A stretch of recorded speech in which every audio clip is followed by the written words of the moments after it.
Hi everyone, welcome to the couch and Commissioner Wilson's virtual office hours. Yay, I can't believe it's been a week. I know. I don't know what happened. This week was like a whirlwind. I know we say that every week. Blink. It was a blink of a week. We have a very special guest here who I'm excited to introduce. But first, Commissioner, we have some updates on last night's OCPS meeting. We got to get through a little housekeeping. I want to thank the community for engagement on so many different pressing issues, and I can't wait to talk to our special guests about even bigger issues. And I want to thank the community who came out last night and who reached out about the bus depot in East Winter Garden. Just if I'm trying to catch up some people who haven't maybe heard of this yet, the Orange County's West Tech, or now it's known as Orange College, the West Side campus. So it's East Winter Garden. There's a lot of activity right now, the county and the city, in redeveloping an area that has historically, actually West Side Tech was the first Black grade school in West Orange County.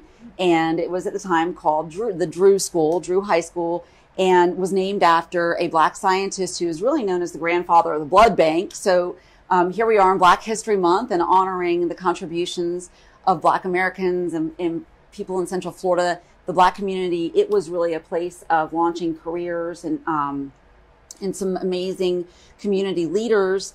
And here we are, fast forward this many years, and the location is in the crosshairs of becoming the hub for buses, a depot. And so understandably, the community has concerns about what the impacts will be, what that's taking away and what that's bringing.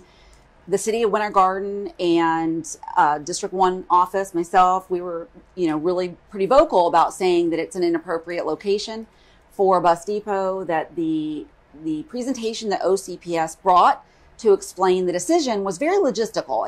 And we understand the need to have a location to put buses so that drivers aren't checking in across the county and then spending, a tremendous amount of time crossing the county to do their pickups and drop-offs and then going back over. But that type of efficiency shouldn't be at the expense of a community, and a community that is, so there's, the historic nature of the building and the location, the community that's been there for a long time, that is really active right now and reinvesting in their community.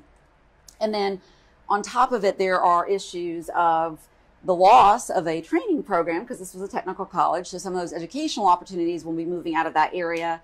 And the, additional concerns about the impacts, environmental impacts, and social impacts. So residents spoke I could not have put it any better than the residents who spoke last night about why this doesn't belong there. On the silver lining is that the district heard that. There were people there that were listening. It was a dialogue that my counterpart at Orange County that is on the board there is really open to looking at problem solving and ideas for how we can find a location. And so on my side, I elevated the ask for finding, is there some property that we can work with in the county inventory? So stay tuned. This is not done yet. And I'm so glad that this was the beginning and not just an announcement to the community that this was coming, because that was truly my fear, was that they were making an announcement. And sometimes in a bureaucracy, those decisions are made and then they come out, they sort of just put it out there and they make everybody take it. And so I'm very grateful for Orange County Public Schools' ability and willingness to listen to the community on this. And I look forward to finding a more appropriate location for that. Awesome. So if you have any questions, or if maybe you want to see some video or the PowerPoint from last night, you can email district1@ocfl.net and we can get you that information ASAP. All right. So tonight at 6 o'clock, there is a community meeting over in the Avalon Rural Settlement area. It's actually, I think, at Bridgewater. At Bridgewater. Right. So the meeting itself is being held at Bridgewater Middle School. I know that's not quite out to the Avalon Rural Settlement, but it's a nice big space, and hopefully we'll be able to accommodate if there are enough people that want to be able to speak, and we can spread out. There's an application for development in the rural settlement of a church, and this is the process, is to come out to the community. I did speak with the applicant about my concerns about the footprint of the church. And in our comprehensive plan at Orange County, one of the things that really falls into the parameters of a rural settlement is restrictions on building sizes. And so my ask was, when I met with the applicant, could we bring that into what the appropriate size would be as far as a footprint in the rural settlement? And they are very, they have a very set idea about what they want to bring to that area. So this is now the community's opportunity to weigh in and let them know whether or not you think it's a good fit. And it goes from there. There'll be a continued process. It goes to be reviewed by the BZA. And so this isn't the beginning or the end of this hearing either. But hopefully if you're part of that community, or if you know, rural settlements and keeping rural settlements rural is important to you, this is your chance to weigh in. If you can't make it, throw us an email, let us know. We can still pass that information along. This is really an important thing for our constituency to make sure that they're being heard. And Drew, behind the camera, will be recording it so that we can send it out to you in case you do miss it. Yeah, you guys can't see, but we got Drew right here. So we always... We gotta toot his horn. So you know, yeah. Awesome. And then of course Commissioner, you've been at every single redistricting meeting, and it's coming up at the BCC. So I've been really concerned because District 1 grew really fast and has the most residents right now, which means that I know there were people who I've been engaged with that this office is working on issues with that will be redistricted into another district. And so the final map will be presented, or two maps really be presented to the Board of County Commissioners on Tuesday. And once the legislature basically closes session, it's locked in. So if there are any final concerns about the way that redistricting of your county commission looks, and you have a question, you're on the line there, and you're not sure, are you in, are you out, do you go to 1 or 2, just give us a call, send us an email. There will be public comment that they can take on Tuesday if you have specific concerns. And this is your right. There are constitutional principles that are protected every time we go to redistricting. And those constitutional principles are, upheld by the Board of County Commissioners. But sometimes hearing them, restated by the public, it doesn't hurt. So if you're interested, please come out. Please take a look at those and just let us know if you have any questions. Awesome. And feel free to drop your comments in the comment box. We can answer them live at the end. So we just went past Valentine's Day. And when I think about Valentine's Day, I think about love. I think about loving my community. I love my community. It's super inclusive, diverse. We're working every day to make it more equitable. And I can't think of anyone who is working even harder than Robin right here. So true. I am a mega fan. Yes, let's just give her a warm welcome while we got her here. Yes. We actually met at an Orange County Environmental Democratic Caucus meeting. Yes. Talking about loving the planet. Yeah, it's very true. And that's where I met you and found out that you're actually a huge activist for LGBTQ rights. Yes. And then I followed you on Facebook, and I've just fallen in love with you. Oh. So yeah, my name is Robin Witt. My pronouns are she, her, hers. I am a board member of the Rainbow Democrats here in Orange County. My work is in LGBTQ plus advocacy. So right now our big focus is in two areas. It is the school boards, because we all know that there's a huge effort to ban LGBTQ plus books, in addition to books focusing on Black lives or immigrant experiences. And my other area would be in the legislative session in Tallahassee, where we are seeing 22 anti-LGBTQ plus bills move through the session. Some of them are moving very fast. Luckily, many of them are not moving at all. But it's the principle of the thing. It's the fact that they're trying. And that's not to say that Democrats aren't trying. There's 19 pro-LGBTQ plus bills. So, it's pretty balanced. It's just because it is a majority, or rather because Democrats are in the minority and there's just not enough allies across the aisle to help us with our priorities, then, we just can't push our stuff as far as we would like to. And they're able to, the majority, because it's not all Republicans, of course. It's unfortunately there's one or two Democrats who side on the anti-LGBTQ side, but it's unfortunately there's enough of them to push through these bills, and I think that's we can talk about some of them. Yeah. So Robin, this is something that, so often in our society right now, things are polarized and things, there is this corner and that corner and this aisle and that aisle. We pull all of that off and we just talk about humans. We talk about the human experience. Absolutely. We always find that we have more in common with the people that have cloaked themselves oftentimes in those titles, whatever the side of the aisle is, whatever the group of pundency. And so I guess what has been really alarming for me in local government, and as somebody who cares about the humans in my life and in our community, is what are the real impacts of some of these? And I mean, let's kind of go with the ones that have the best chance of being put through. What are the real world impacts that we may be seeing? So we can start with House Bill 7, which is, let me pull up my notes here. It's the Stop Woke Act. So Governor Ron DeSantis premiered this a few months ago to much perceived fanfare. The idea of this bill is essentially to eliminate training on diversity, equity, and implicit bias that are key to creating inclusive, respectful workplaces. So what this essentially means is that if your business or your school has implicit bias, or like my workplace has unconscious bias training, we do plenty. Our employee resource groups do tons of trainings about, LGBTQ plus acceptance and stuff like that. And it's just, if you're not familiar with this group of people, come to this training and become familiar. It's purely educational, and it's what they're saying is that if your business or school offers these trainings to its employees, they're going to be outlawing that.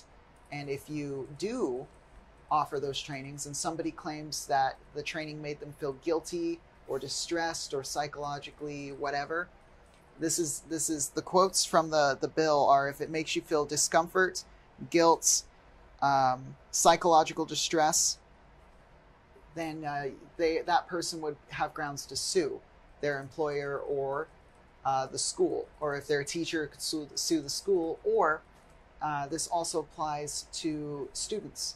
So if a teacher is teaching something like really anything.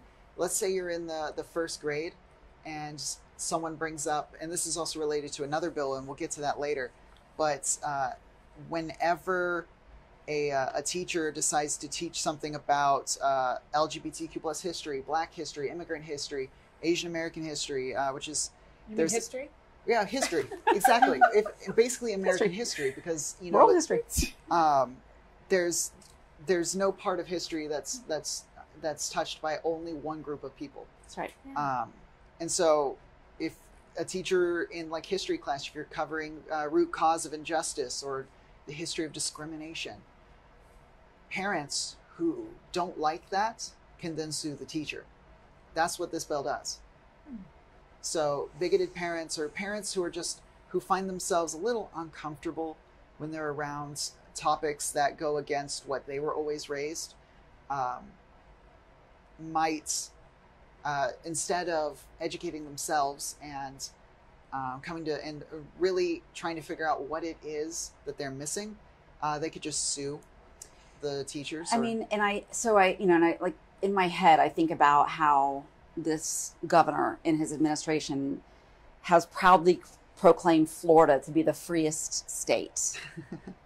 And in the freest state now, we are essentially telling business owners, teachers, anybody in a workplace, that if a coworker looks at them and says the Holocaust wasn't real, there were no Jews killed in the Holocaust, and if somebody says back to them, well, actually, let me give you some information about that, the person that's actually got the historical reference is in the wrong.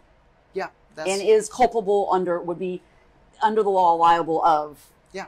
Basically, if you teach the right thing, you're liable to be sued. So if you're not part of the LGBTQ plus community, if you're not a person of color, if you're not a person who's from an immigrant family, but know that everybody here in this country had to fight for the rights to be in this country, right? Except for our indigenous people who are still fighting for the rights to be in this country, which means that there is no one safe under what this is, this bill.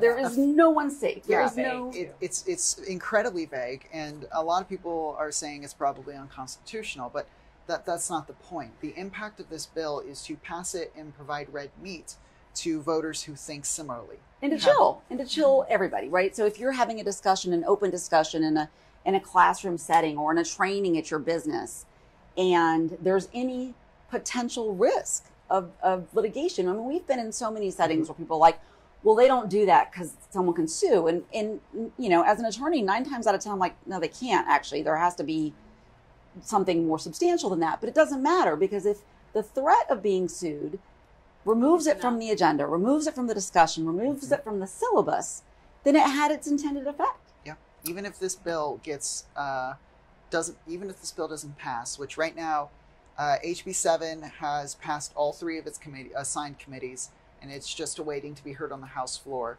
And its Senate counterpart it's passed its first committee. They'll probably just go with the House bill version, though, because the 2 versions I don't think are exactly the same. So, which is not common either, is it?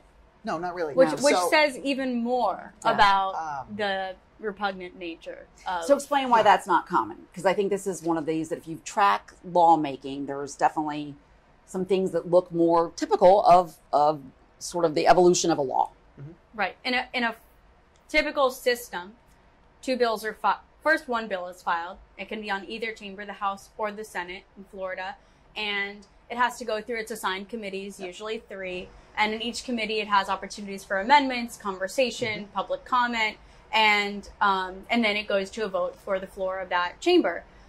In order for the actual language to become law, it has to have an identical counterpart in the other chamber, which is what Robin was saying about the Senate companion. So usually what happens is throughout each of those bills, kind of parallel committee stops, they negotiate with each other at the end about what they're willing to give and take from each bill and have an agreed upon final bill. And so it's a longer process. It gets a little bit more scrutiny to have a bill. It's the idea of a bicameral government is you work out all of the nuances so that people are getting representative government. Right. And so you've got the House, which, you know, was intended to be for the populace. You get the Senate, which is a small, and then they're supposed to work through these things. Right. And so for the Florida Senate to forgo the opportunities for amendment of the bill and to forgo the opportunities of scrutiny for the bill, to me, as somebody who watches these things, says a lot about the motivation to get it passed, which is disturbing. Yeah. And can I just say, like, so I went to school to become a teacher because every strong woman in my life was a teacher. And every strong woman in my life teachers. talked me out of becoming a teacher when I was in school because they said, I can't do my job. And that was 10 years ago.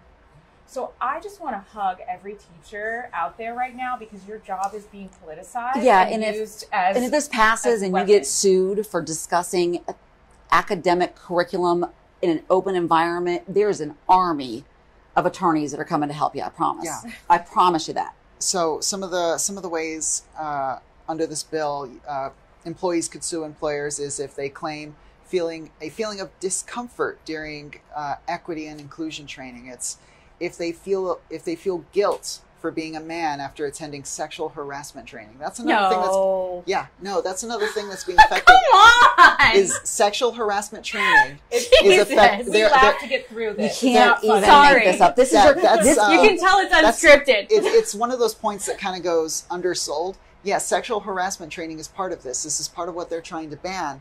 So if you think of all the good sexual harassment training, not sexual harassment, sexual harassment training has done in the workplace to provide a safe place for women to work. Right. And all that's could go out the window. And has a long history of even still being sort of deficient. But we're getting there. Deficient. And I think the other thing that's really crazy about this is that these people who are putting forward this bill and supporting this bill and who are championing this are the same ones that many conservatives I know voted for because they said that they were for small government. I can't think of anything less small government than a government that's willing to walk into every boardroom, every business, every classroom and tell you what you can and can't talk about. Small government is it's a red herring. So it's an illusion. It is. That's just one. Yeah. Out of 22. Let's go to the next one. Well, we'll go through in detail 2 of them because they're the 2 that are moving the fastest. So the second one we'll talk about is HB 1557 and Senate Bill 1834. It's the Don't Say Gay bill. So this bill you probably heard about a lot it's because it's taken off in the news media. You might have seen Representative Carlos Guillermo Smith on CNN. And so essentially what this bill says is it bans discussion of sexual orientation or gender identity. So basically LGBTQ plus people from primary school classrooms or anything deemed in a manner that is not age appropriate at any level of school. So not too vague. Oh yeah, not too vague. So it's that's being sarcastic. It is incredibly vague. Sorry. So they can apply this to any LGBTQ plus topic at any level of education, K through 12. And what the impact of this is, a first grader with 2 dads cannot talk about their 2 dads, cannot bring one of their dads or both of their dads in for career day. What are you doing to people? And, you know, LGBTQ plus kids can't talk about can't share who they are, can't be open. That's the point.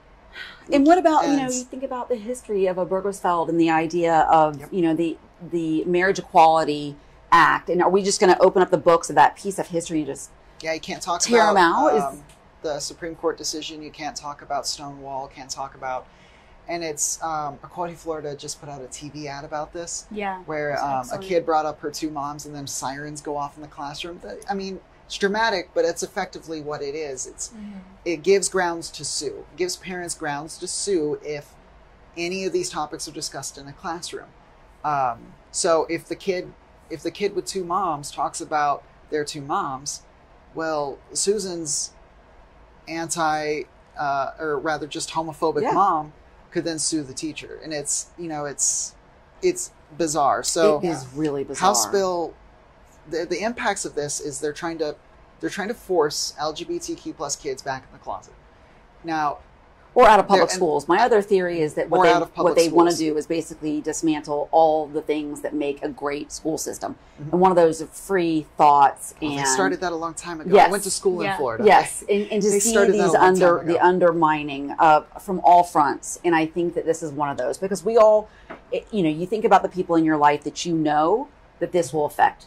Yep. And what it does to me is make me want to protect them enough to not let them go to a public school so that I can make sure that they are not penalized for being who they are, or for having 2 moms, or for having. If you try to go to a private school, those are even more discriminatory. So it's just it's pushing them right back in. And they have legal options to discriminate too, right? Because they have cover. Yes, which they shouldn't because they're also getting funds from the They're not playing on the same rule book. Right. And it's depressing, honestly. So let's talk a little bit about the emotional impact of that, right? So you're a child.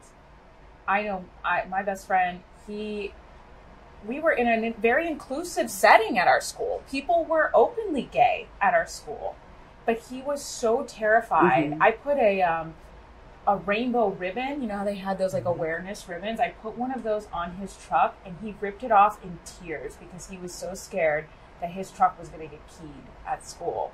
And even though acts like that weren't happening all the time, just the inherent fear was crippling for someone who wasn't out.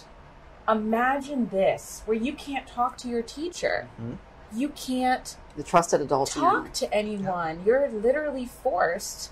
And even if you do, if you're a teacher, you see a child suffering, you can't do your job and be that empathetic tool that is so needed in development. Yeah, where's the humanity in that? It's just unbelievable. I mean, it is. Well, that's the thing. It's like, we know these bills are most likely unconstitutional, but it doesn't really matter because you're just getting them out there and getting them pressed, regardless if they pass. Unfortunately, it looks like some of these might, but it's regardless if they do or don't, the point is the fear. The point is to rile up their base that likes this sort of stuff and then drive fear into the rest of us. And we look at, like, what is the impact on kids? Yeah. So already, right now, 40% of trans high schoolers are 36% of trans high schoolers are attempting suicide. That's not thinking about it, they are attempting. And so you think that's 1 in 3. That's 1 in 3. And in the state of Florida, since statistically 2% of high schoolers are trans or non-binary, and that's according to a CDC study. So that would mean in Florida, that's about 17,000 students. Right. Where a third of them are actively, statistically at least, actively attempting suicide. Oh my gosh! And that's what's reported. Two-thirds of the that's total. What reported. Yeah. 2/3 of the total being contemplating. So it's, and this just makes it worse. If the little freedom that's allowed to LGBTQ plus students, especially trans and non-binary students, if that little freedom is then taken away and they are ostracized further and further, that suicidality is just going to go up. Which is what I think their motive is. I think that they're happy to see people suffer. It's not even about what the outcome is in terms of our schools. It's that suffering that I think is the motive. I don't know, but I want to say something. I want to talk to anybody who's listening who needs to hear this. They don't represent me. Right. They don't represent this office. They don't represent the people I know here in Central Florida and all over Florida who love you, who see you, and who will fight for you. And I am embarrassed to be from a state that says we don't love you, or we don't want you. It's not, they don't speak for us. And I'm frustrated right now. We're having this conversation, but the fight will go on. And I want you to know that. Right. The fight will go on. It's important to remember, right, like you said, it's a swing state. We're not a red state, we're a purple state. We get so close every time at our statewide elections. So it is important to vote, and vote by mail if you can, because it is so much easier to vote when the ballot comes to you. And then if you're concerned about mailing it back, drop it off. Right. Drop it off at a early voting location or something. That takes safe, care of it. secure, and if you have questions about that, go to Bill. And you're in Orange County, go to our Supervisor of Elections website. Is a wealth of information. Help the people you know who care about this. I think about my young people, and at 16, you can go in and get your driver's license. You register to vote that day, and then you get onto the Supervisor of Elections website, and you make sure they're sending you your ballot, and then we'll get these creeps out of there. And they don't speak for us. They don't speak for you. And no more of that. So just a couple more red meat sort of bills that aren't moving, but you never know, because you can see them. This was what they did with the anti-trans sports ban last year. Is they brought it in as an amendment which is to a bill. So any of these bills, regardless if they're moving or not, we could see again. It's not over until the close of business, March 11th. Okay. So another one would be, of course, we have the 15-week abortion ban, which is moving, and that does affect LGBTQ plus people. It passed last night. Yeah, it passed the House last night, and now it's in the Senate Appropriations Committee. So if it passes the Senate Appropriations Committee, which it will, and then it passes the Senate floor, it will then move on to the governor's desk. So that passed the House last night, and so expect to see that in the Senate Appropriations Committee next week. In the freest state, you have no rights. Yeah, no, right. It doesn't matter. That's where we're going. It doesn't matter if your 11-year-old daughter was raped. It doesn't matter if there was a case of incest. They don't care. Yeah, they don't care. There's no exclusions for that. They don't care. No exceptions. It's barbaric. And then we look at House Bill 35 and Senate Bill 244.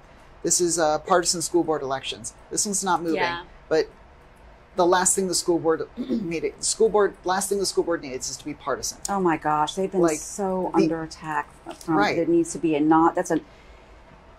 these are nonpartisan seats, and clearly I'm a progressive, but you all know that we agree so often on all the things that matter in our community, and it's one of the reasons I love being the representative of West Orange County. But you think about what's going on in these school boards across the state and across the country, and the need for them to stay focused on what's best for the children.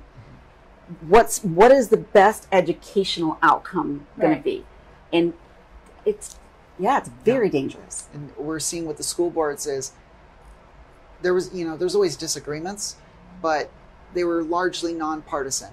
They behaved in a nonpartisan way. And what we're seeing lately is groups of these partisan groups bringing in lies, bringing in conspiracy theories, and trying to promote that and force school boards to do what they say under threats. Right. And under the guise of it being for, and I think they call it pro freedom, but it's not. It's quite literally the opposite. It's censorship and so this is just to make it easier for them. If they have partisan elections, it makes it easier for one side or the other to get elected.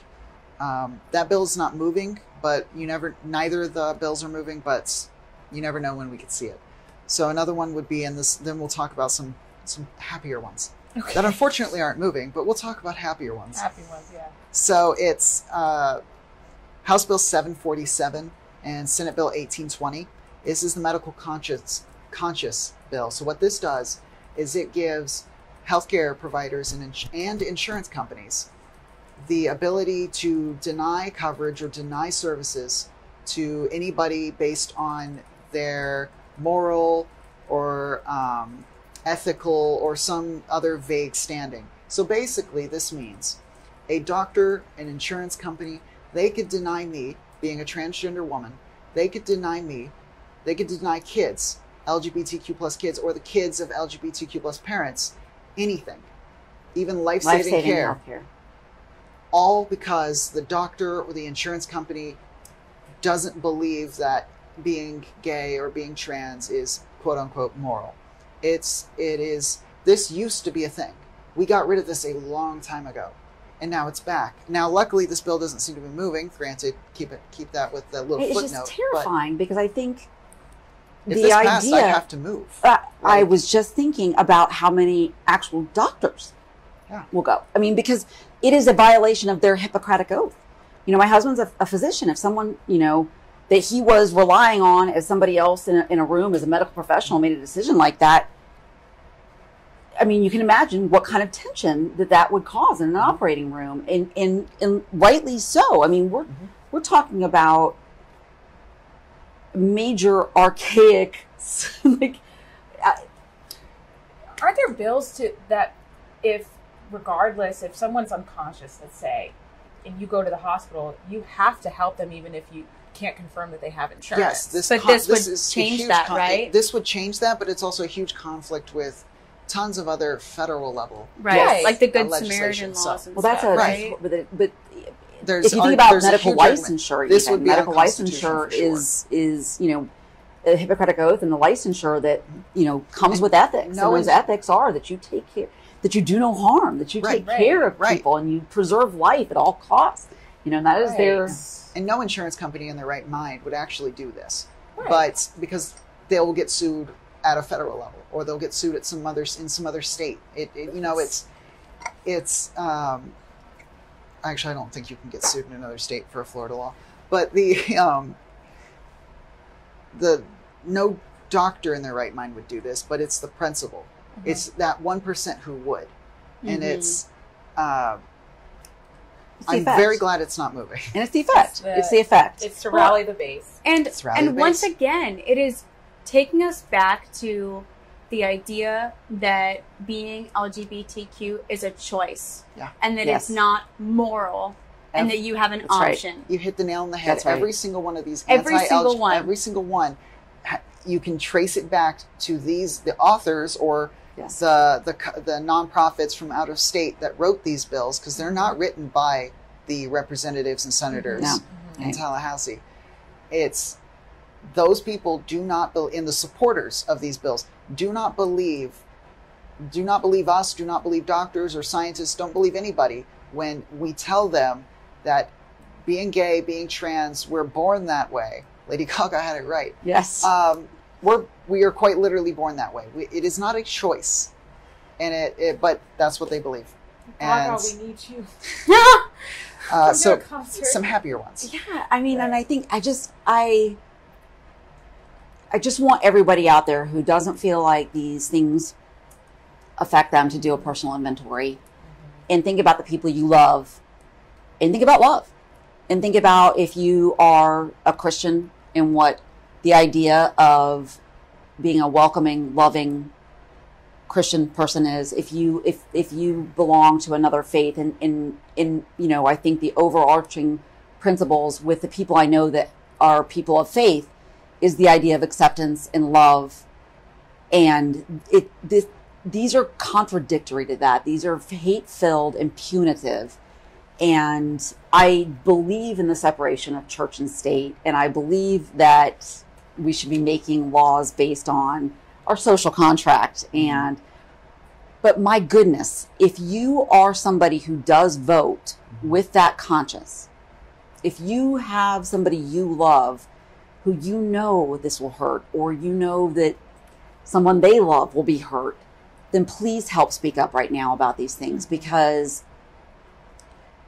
it's that idea of, first they came for this group and this group. And I think, and it's interesting when you watch during elections, you want to see people get stuff done. And I mean, getting voters registered and having an organized caucus. You look to the groups whose rights have been at risk all along. And I think about your caucus, and I think about the work that you do as an advocate. And I think about every single person I know should treat democracy the same way. Right. Mm-hmm. It is fragile for everyone. So I just, I'm asking my friends and colleagues and neighbors, just do a personal inventory. Think about our state, our community, and what do we want? Right. What do we want? We want to be inclusive. We want to show that love is more important than politics. We want to show that nobody is in danger of losing their health care because of who they love or who they are. And I just, we just have to keep reminding everyone. Right. I just have to say they're contradicting themselves a lot, because we just heard about the House Bill 403, the preemption bill, that basically any local government that does anything that to affect businesses are now in a position where they can be sued.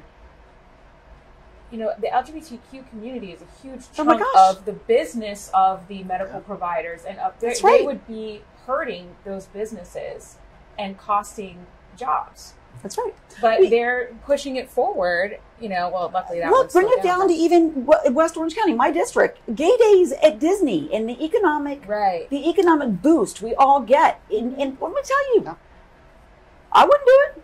Right.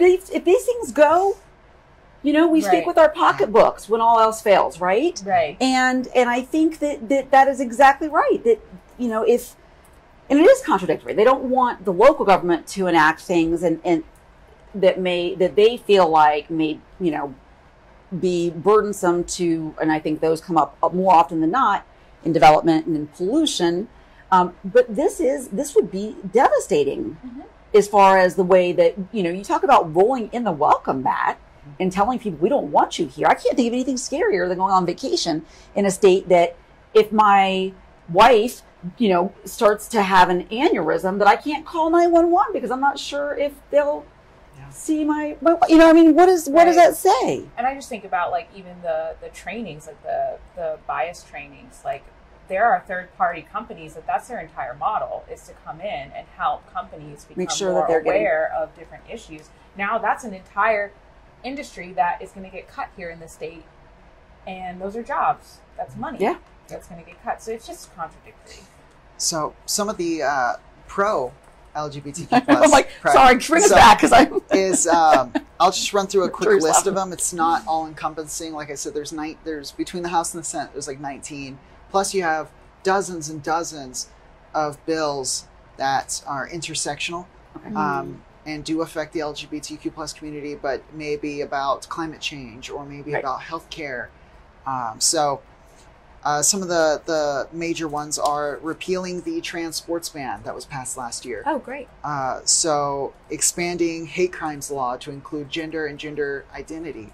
It is outlawing the gay and trans panic legal defense. That one's brought forward by Orange County's own Representative Carlos Guillermo Smith. Thank you, Carlos. And add a non-binary gender marker option to state licenses. That's by Osceola County's Rep. Arrington.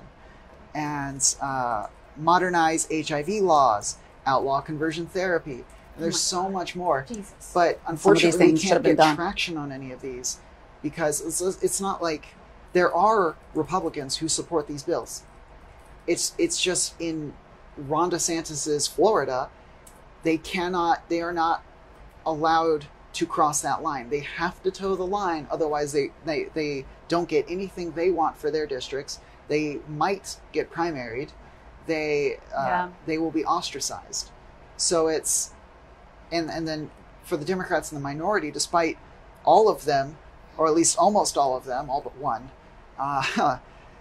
being in support of these bills, they're so far in the minority that they need the support of those Republicans. But as long as they're not allowed to actually work together, as long as the leadership is not allowing the two sides of the aisle to work together, because it's really the leadership. If you try to do it, the leadership will ostracize you, and nothing gets done. I think it's something that I have seen again and again and again. And I think it's important to point out that unlike local government, where there's local control and you can really talk about what your community has told you is a priority, that so many of these decisions are coming from special interest groups out of state and then sponsored by a representative from an area of Florida that isn't going to be the most impacted.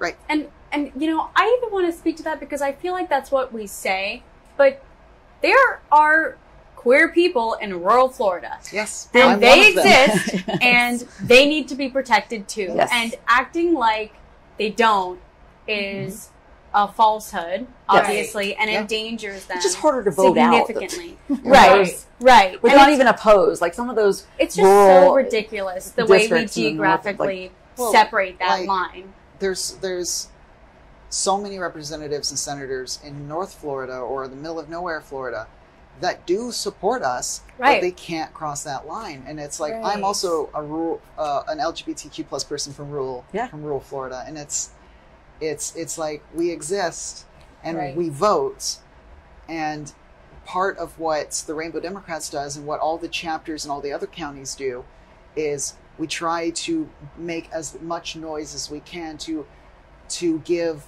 a voice to all of those people, even in the most rural of counties. And it's I mean, and we talked about this before we went live. I think also, you know, if this is something that's interesting to you, join an organization, speak up, become an advocate. I think, you know, someone in my family that I love very much felt very hopeless and helpless until they were able to participate in the process of advocacy. And I think, you know, from there, maybe consider running, because the best thing we can do is, you know, put people in the seats who are in that community, who then have a voice literally in the room where these things are being discussed. And, you know, for all of this to fall on Carlos Guillermo Smith's shoulders, and I know he's not the only, and Anna Escamani, but I just think Thompson. Geraldine Thompson, Linda Stewart. Listen. Basically all the Democrats representing Orange County. Orange County, yes. We're in a little blue bubble. But I meant the fact that you know, he as a proud gay man who is, you know, feels, you know, the weight sort of the burden of a community on him. Wouldn't it be nice if every corner of Florida had a Carlos Guillermo Smith to speak up? Because then you would have some from across the line, you know, if you would have some that were purple, blue, red. And that's, I mean, so if you're thinking about it, it doesn't matter if you were raised in a conservative house, if you had if you part of the Young Republicans Club, no one cares. What matters to you? And if part of that is the freedom to love who you want to love, then this is still an issue that you should really worry about these bills, and that people in your party maybe aren't considering thinking outside of the box for their constituents because they're being told to step in line. Right. And actually, you know, I feel like a lot of Republicans are a little bit more on that, like, moderate, like these are very extreme, libertarian, very extreme bills that are just radicalizing the voice of what being a Republican is. Like, I kind of feel like strategically that's happening across the country to try, and I don't know if it's a distraction. I don't know if it's just they want us to all be divided and polarized, and so they're just shooting at the sky, even though many Republicans, I don't believe, feel this way, feel this kind of hate. They're very hateful bills. So I'm just wondering if you think there's a strategy in just rallying the base just to make it so that more and more Republicans that are extreme are moving here because they feel aligned with that feeling, so that maybe there's a long-term goal for DeSantis to run for president or something. This you've hit the nail on the head. This is exactly what it's about. I call it red meat because it's meant to bring a specific subset of their base into a frenzy. And Right. so you have like, there's rumors that the governor might try and run for president after sometime in 2024. So, and regardless, he's running for re-election this year. And so a lot of this is, regardless if it passes or not, it's just to rally the base who will support him. He wants and to bring people into the state. He wants because when we talk about, he calls it the free state of Florida, but we all know that's not what that means. Yeah. It's free if you're white. It's free if you're a man. It's free if you're cisgender. It's free if you're straight. And it's or pretty much a combination of all four of those. And That's not a lot of people, though. no, I mean, but the rest of the rest of the world is Well, right. no, And because there's I think even about, those like- people too that care about the environment. Right, They're that's what I'm going out saying. fishing and they're seeing everything's dead. That's what I'm saying. That Like, there's who are so they much really rallying? and though? they're rallying a minority who are the It's most loud. likely to vote. Right. Because the the Republicans and the Democrats who are more moderate will most likely get turned off by all this Mm-hmm. and not want to show up because Right. they don't Very want good to. point. They don't want to show up. Everyone believes now that everything is so partisan. Supposedly all the Democrats are socialists, but all the Republicans So are let's fascists. just so my But thing is in let's all just set reality, that aside. it is the real problem is the minority of people that are actually trying to create a supremacist Florida. Right. That is what Ron DeSantis supports. And what you need to do is, if you oppose that kind of supremacist thinking, vote for the other person. I don't want to tell you to vote blue because sometimes in some counties it's two red people. Yeah, and but I think also ask the Orange questions. County, it's vote blue. And ask the question. So I think the other part is, and it was an interesting thing for me running in a nonpartisan seat, that people would ask me, "Are you this or this?" And I'm like, "Well, I'm a registered Democrat. It's not a secret. I'm been part of the party forever and ever." But my question back is, what do you care about? What are the issue? What is the issue that you are bringing to this? And for my, many of my Republican friends and conservative friends, there really was this idea of losing freedoms that don't tread on me, that don't be in my business. All of these bills are literally an intrusion into your business, your classroom, so just try to also focus on those things. We talk about that conservatism and conservation have always gone hand in hand. This idea of having places set aside for the future was sort of a conservative thing. Now, we don't red or blue oxygen or water. Right. So we need to think of humans in a very different way in order to get past what I see is, at least these next two cycles of elections, right? I mean, I don't know what the future, I don't have a crystal ball, but I know a lot of compassionate people, and I know a lot of people who really care about these issues, who really are so turned off that they don't show up to anything at all, period, because it is, it's ugly. These are hateful. Apathy. Well, it's hateful. I don't know, because you're saying that these bills are rallying up the sliver of people who actually are entertaining these concepts.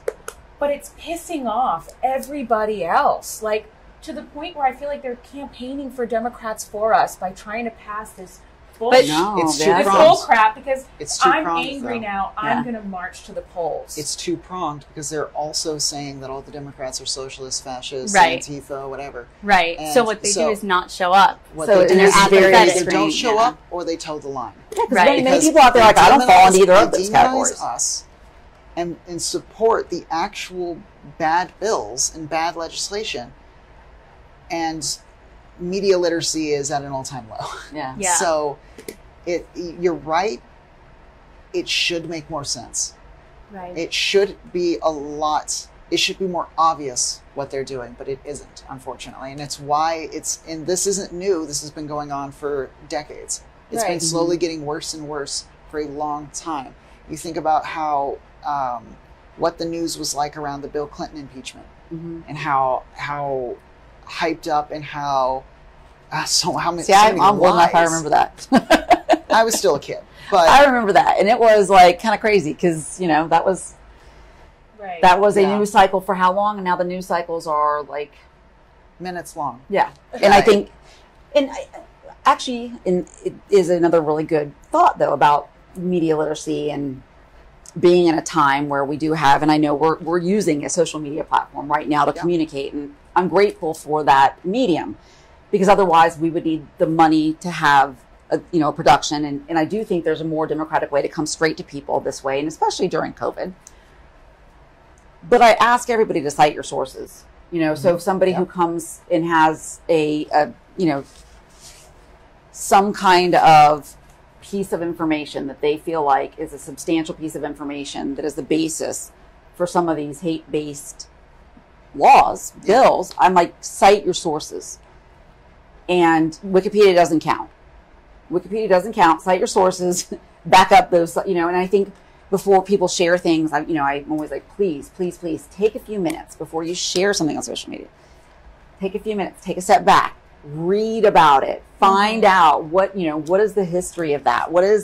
And that's on us. That's on us. And, anytime that we have anything that we think is a good resource, we're trying to get it out there, so make sure you share with us too. We will continue to get it out there, but we follow just Rainbow Democrats on Yeah. Facebook, Twitter, they're and Instagram. awesome. Well, and I YouTube and Spotify and Spotify. I just well, we have a just podcast. we record in the 2020 election. We did debates and stuff, and so I put the audio version on Spotify. Oh, that's awesome. Yeah. That's great. Yeah. I'm going Very to follow you cool. on Spotify. Yeah, it's Yeah. very Well, cool. So- Commissioner, I just think you're a prime example of how for too long District 1 was run by basically private corporate interests that made decisions that didn't take into consideration the quality of life of the people there, to the point where to this day we get constituents who are overtly Republican who call us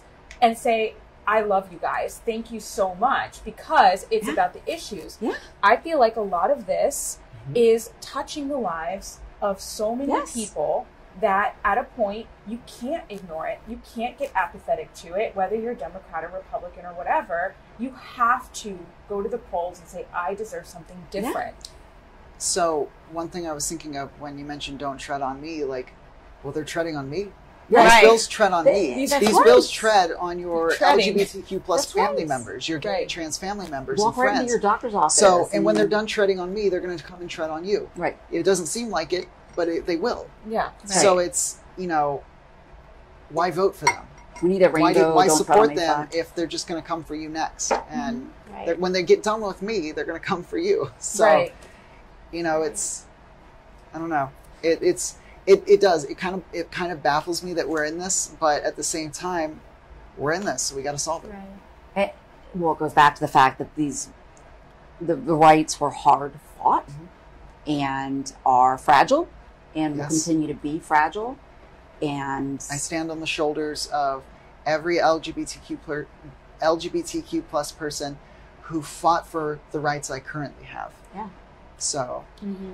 Well, this upcoming Board of County Commission meeting, we have a mental health assessment that will be presented, and Hannah has it pulled up here with some statistics. It's hard to hear, It's but we really have hard to confront hear. it. I'm just going to say one, because one is enough.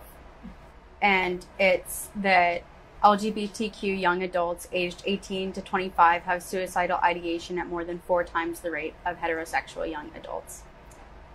And once again, that's just what's reported.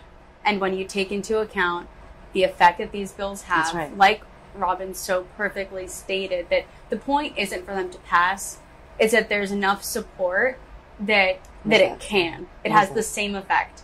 And these bills and things like these bills are going to decrease that reporting. and we're going to know less, and we're not going to be able to provide resources to people who need them. And that's one of the reasons I find these bills so insidious in targeting the education sector. You know, anecdotally, I went camping last weekend. I love checking out West Florida and Northwest Florida. I went to a new park in Pasco County, and To Kill a Mockingbird was in the fire pit. And Wait, that's a banned book in the fire pit. It was my favorite burned. book.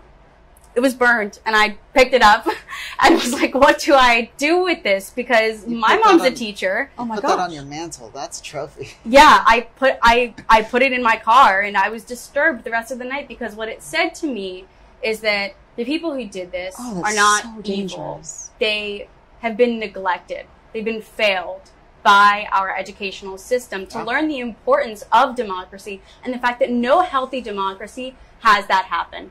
Yeah. It is fragile, and these bills, and even bringing them up and broaching the idea when you have the power that you do as a governor and as a legislator is despicable, to say the very least. Yeah. And it matters. Statistics Go buy like a banned book. Yeah, statistics like that. The LGBTQ plus kids are four times more likely to consider suicide. When you have these bills making it harder to get that number, but also driving that number up, the effects of this is that more kids are going to die. Mm-hmm. That's what this means. Right. And it's all for trying to get some handful of people reelected. And I mean, That's all it is. the whole paragraph includes the fact that suicide amongst most youth is like the second leading cause of death. So we're talking 4 times more likely. So it's already an extreme risk that's screaming us right in the face that we're turning a blind eye to, and actually trying to rally the base of people who, I don't know if they applaud statistics like this. Like, how can you not? I don't They know. don't But believe once it. again, the I think they contradictions, just right? aren't even Because- thinking about it. Because Because if you thought about your own child potentially being one of these children, what would you really do? But think of what happened to your kids went to a school right before you started office where 2 kids committed suicide, and it impacted so many of their friends. They had to get professional medical health and mental health Well, it's advisors in there. contagious. You know, I mean, I think it's It rocked that the is- whole school. it's a contagion because depression, that type of depression is, you know, it, first of all, I think we have a long way to go in understanding really the changes in adolescent brain. And I think that there's so much, like, to the point of, even when it's a very welcoming and open environment, to be able to discuss the things that are happening in your body and in your mind and who you know you are versus how the world is defining you. You know, add the layers, and in those cases, add the layers of high achieving, high academic pressure, and you know, and you realize that it's a recipe for that kind of disaster. And so I think, you know, and I wanted to try to get there before we run out of time, but you know, how can we relay safe spaces, safe places, ways to feel some sense of control when all of this feels so out of control? You can do that by being an advocate. And every second of your life, be an advocate. If a kid comes to you and wants to open up, be that the ear they can talk to. Be welcoming. And you don't have to understand all the vocab. You don't have to understand me from a scientific basis. But you just need to trust me when I say I am who I am. And you need to stand up for us when we're not in the room. It's just using your voice to help us, because we're not in every room. And at the end of the day, we're doing this to try and save kids' lives. We're doing this to help kids, because those kids are our future. And you know, they said that about me.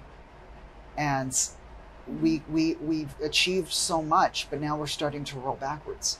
And we need to keep moving forward. Yes. Right. So if your child comes out to you and you show them anything, but if you don't show them love and you don't show them respect for who they are, then you're not a good parent. Like, at the end of the day, it's good parents love their children unconditionally. Right. And if you can't do that for whatever reason, you're not a good parent. And I think it's one of those things that, for me, who went through this with, a child who came to me and I thought, I can't believe you didn't think I didn't know.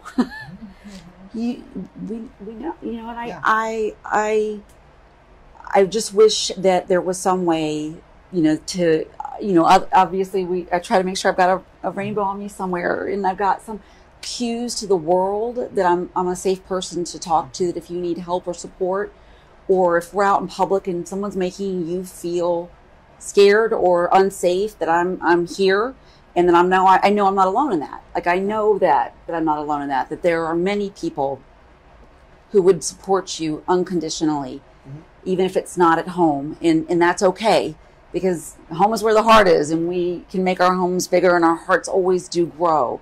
And I think having a community that loves you sometimes when your family can't is everything. Yeah. And, we can, if you're listening to this, somebody, we can help get you connected to resources. Also, that there is counseling available. There are, really a lot of services, and getting sometimes the people who need it the most to the services is where we feel frustrated, because we know that the need is there, and we know that we've supported these entities to offer the support, and we just want to get them together. So if you're listening to this and this touched a nerve, or somebody, or you're that somebody, please reach out to us. And, I think we're not a crisis line. This would obviously be us trying to figure out the best place near you to access support services, because you're not alone. You're not alone. Yeah.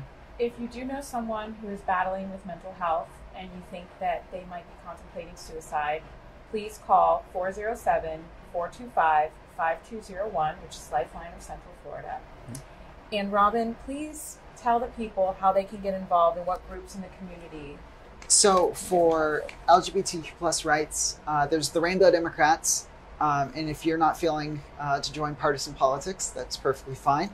Although what we do is pretty great, and it's very impactful. And I highly encourage you to check us out. You can go to rainbowdemocrats.org or follow us on pretty much any social media.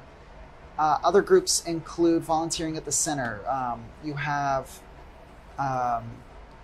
the Gender Awareness Project. You have so many other key groups. The Bros and Convo Initiative, and the Zebra Coalition. Zebra Coalition. And I'm struggling to remember them all. I was saying, and we will put them all up online, because I do think, regardless of what happens, Divas in Dialogue. And so, yes, Divas in Dialogue. That's it, exactly.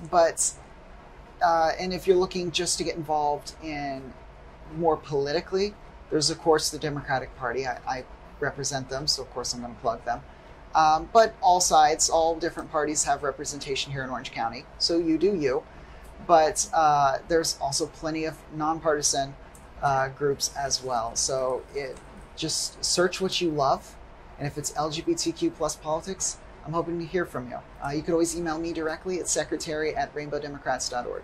And let me tell you, it is such a great resource. When I think it was the last election cycle, when the amendments were kind of at the state, you talk about a way to, go to one stop. They were, the research that was laid out, the interviews, so as somebody who likes to really do my homework, I love the amount of information that you put out. And obviously you heard her today, because it was like, it's a lot. It's a lot, and it's fast moving. We have, I've been making some infographics and you can find them on our Facebook page, that summarizes these bills.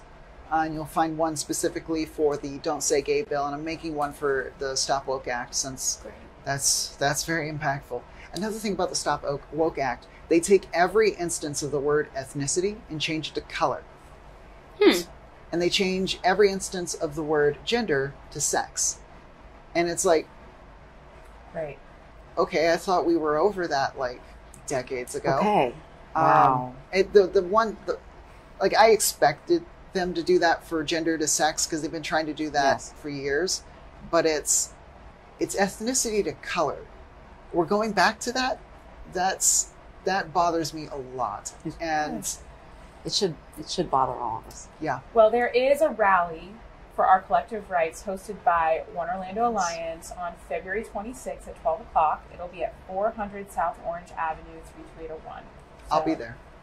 I'll be there too.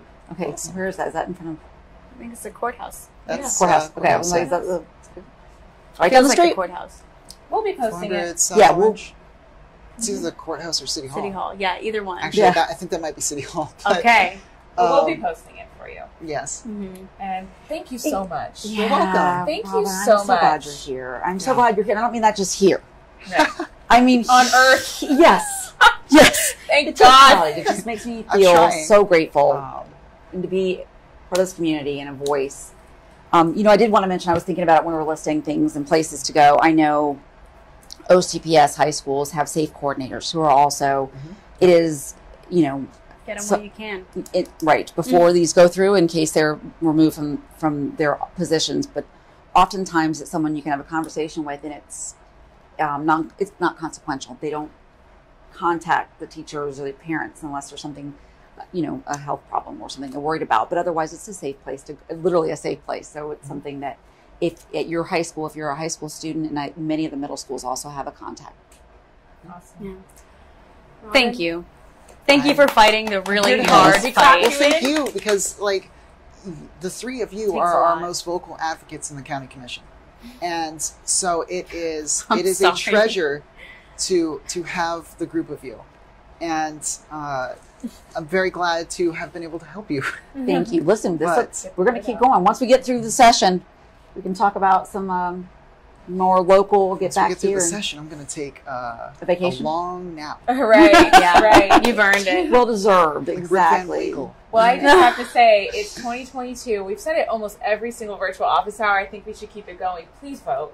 Please vote. Check your registration. Make sure everyone you know is registered to vote. Sign up for vote by mail. I'm not kidding. That is the Yeah. easiest way to vote. They Safe. are trying every single year to make it harder for everyone to vote.